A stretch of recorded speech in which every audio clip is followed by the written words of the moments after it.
السلام عليك يا رسول الله السلام علیکم ورحمۃ اللہ وبرکاتہ۔ ناظرین، حسد یعنی جیلیسی اتنی بری بلا اور اتنا بڑا گناہ ہے کہ جس کے بارے میں رب تبارک و تعالیٰ نے اور ان کے پیارے حبیب محمد رسول اللہ صلی اللہ علیہ وسلم نے بہت سی تاکیدیں کی ہیں۔ یہ ایسا گناہ ہے کہ جو ہماری زندگی، دنیا اور آخرت کو تباہ اور برباد کر دیتا ہے۔ تو آئیے جانتے ہیں سب سے پہلے اسلام کی روشنی میں حسد کسے کہتے ہیں، اور اس کے بعد میں یہ بھی بتاؤں گا کہ اس کا علاج کیا ہے۔ اسی لیے ویڈیو کو سکپ مت کیجئے گا، پورا دیکھیے گا۔ آئیے جانتے ہیں حسد کا مطلب کیا ہے، حسد میں کیا کیا چیزیں آتی ہیں۔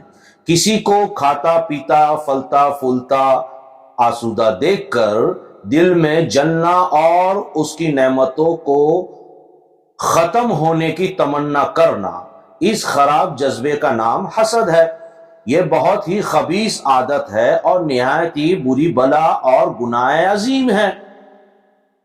اب آگے دیکھیے، حسد کرنے والے کی ساری زندگی جلن گھٹن اور آگ میں جلتی رہتی ہے اور اسے چین اور سکون نصیب نہیں ہوتا۔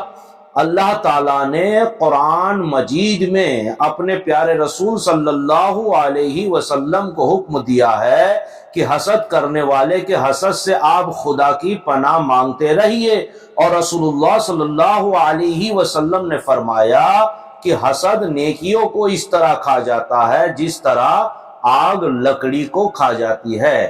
تو آپ نے سنا کہ اللہ تبارک و تعالیٰ نے خود نبی کریم صلی اللہ علیہ وسلم کو بھی فرمایا کہ آپ حسد کرنے والے سے اللہ کی پناہ مانگتے رہیے۔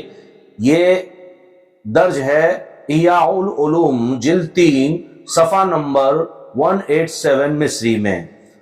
اور حضور صلی اللہ علیہ وسلم نے یہ بھی فرمایا ہے کہ تم لوگ ایک دوسرے پر حسد نہ کرو، یعنی جلن نہ کرو، جلسی نہ رکھو، اور ایک دوسرے سے تعلق نہ توڑو اور ایک دوسرے سے نفرت نہ رکھو، اور اے اللہ کے بندو تم آپس میں بھائی بھائی بن کر رہو۔ دیکھیں، یہاں مسلمان ہی نہیں، سب کے لیے کہا گیا ہے، اے اللہ کے بندو تم آپس میں بھائی بھائی بن کر رہو۔ جو اللہ کے بندے ہیں وہ سب آپس میں بھائی بھائی بن کے رہیں۔ حسد اس لیے بہت بڑا گناہ ہے کہ حسد کرنے والا گویا اللہ تعالیٰ پر اعتراض کر رہا ہے کہ فلاں آدمی اس نعمت کے قابل نہیں تھا، اس کو یہ نعمت کیوں دی گئی۔ اب تم خود ہی سمجھ لو کہ اللہ تعالیٰ پر کوئی اعتراض کرنا کتنا بڑا گناہ ہے۔ یعنی کسی کو اللہ تعالیٰ نے عزت دی، پیسہ دیا، مال و شہرت دی، اور ہم کہہ دیتے ہیں نا کہ اللہ تعالیٰ نے اس کو دیا، اس کو کیوں دیا، ہمیں کیوں نہیں دیا۔ تو اللہ عالم الغیب ہے، وہ بے نیاز ہے، وہ جانتا ہے کہ اسے کس سے دینا اور کسے نہ دے کر آزمانا ہے۔ میں نے پہلے بھی ویڈیو میں کہا ہے کہ اللہ دے کر بھی آزماتا ہے اور لے کر بھی آزماتا ہے۔ تو ایسا کہنا اس کے کام پر، اللہ تعالیٰ کے کام پر یا اس کے حکم پر اعتراض کرنا ہوا تو یہ گناہ عظیم ہے۔ حسد کا علاج کیا ہے؟ دیکھیے، اب یہ سنیے آپ، حسد کا علاج حضرت امام غزالی رحمت اللہ علیہ نے فرمایا ہے کہ حسد قلب یعنی دل کی بیماریوں میں سے ایک بہت بڑی بیماری ہے، اور اس کا علاج یہ ہے کہ حسد کرنے والا ٹھنڈے دل سے یہ سوچ لے، یعنی جلن اور جلسی کرنے والے کا علاج بتا رہے ہیں کہ ٹھنڈے دل سے یہ سوچ لے کہ میرے حسد کرنے سے ہرگز کسی کی دولت و نعمت برباد نہیں ہو سکتی۔ یعنی جو جلن رکھتا ہے کسی کے لیے، اسے چاہیے کہ وہ ٹھنڈے دماغ و دل سے سوچے کہ میرے جلنے سے سامنے والے کی دولت اور نعمت و عزت و شہرت کم تو ہو نہیں سکتی، پہلا تو یہ کر لے، برباد نہیں ہو سکتی، اور میں جس پر حسد کر رہا ہوں میرے حسد سے اس کا کچھ بھی نہیں بگڑ سکتا، بلکہ میرے حسد کا نقصان دین و دنیا میں مجھ کو ہی پہنچ رہا ہے کہ میں خواہ مخواہ دل کی جلن میں مبتلا ہوں اور ہر وقت حسد کی آگ میں جلتا رہتا ہوں اور میری نیکیاں برباد ہو رہی ہیں۔ اور میں جس پر حسد کر رہا ہوں میری نیکیاں قیامت میں اس کو مل جائے گی، یعنی میرے حسد کرنے سے کچھ اس کا تو نقصان نہیں ہوگا، لیکن میری دنیا اور آخرت برباد ہو جائے گی، میرے اعمال میں جو نیکی ہے وہ اس کے پلڑے میں چلی جائے گی جس کے لیے میں حسد کر رہا ہوں، اور مجھے تو اس سے کوئی فائدہ نہیں ہوگا، یہ بتا رہے ہیں۔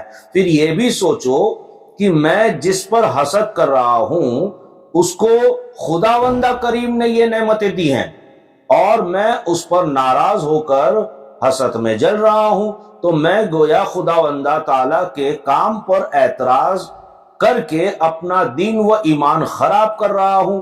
یہ سوچ کر پھر اپنے دل میں اس خیال کو جمائیں کہ اللہ تعالیٰ عالم و حاکم ہے، علیم و حکیم ہے۔ جو شخص جس چیز کا اہل یعنی جس چیز کا قابل ہے وہ ہوتا ہے، اللہ تعالیٰ اس کو وہی چیز عطا فرماتا ہے۔ میں جس پر حسد کر رہا ہوں اللہ کے نزدیک چونکہ وہ اس نعمتوں کے قابل تھا اس لیے اللہ تعالیٰ نے اس کو یہ نعمت عطا فرمائی ہے، اور میں چونکہ اس نعمتوں کے قابل نہیں تھا اس لیے اللہ تعالیٰ نے مجھے نہیں دی۔ اس طرح حسد کا مرض یعنی حسد کی بیماری دل سے نکل جائے گی، اور حسد کرنے والے کو حسد کی جلن سے نجات مل جائے گی۔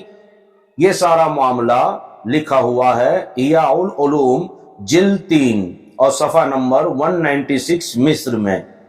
تو یہ آپ نے دیکھ لیا حسد کرنا کتنا بڑا گناہ ہے، جس سے دنیا اور آخرت تو برباد ہو ہی جاتی ہے، ہمیں بے چینی رہتی ہے، گھٹن رہتی ہے، گھبراہٹ رہتی ہے۔ اسی لیے حسد نہ کیا کریں۔ اور حسد کا علاج بھی آپ نے یہاں سماعت فرمایا کہ حسد اگر اس کا علاج کرنا ہے تو دل و دماغ کو ٹھنڈے برف کی طرح رکھیں اور سوچیں کہ ہمارے حسد کرنے سے اس کے مال و دولت و شہرت میں کوئی کمی نہیں ہوگی، ہمارے حسد کرنے سے اسے کوئی نقصان نہیں ہوگا، بلکہ ہماری دنیا اور آخرت و نیکیاں برباد ہو جائے گی۔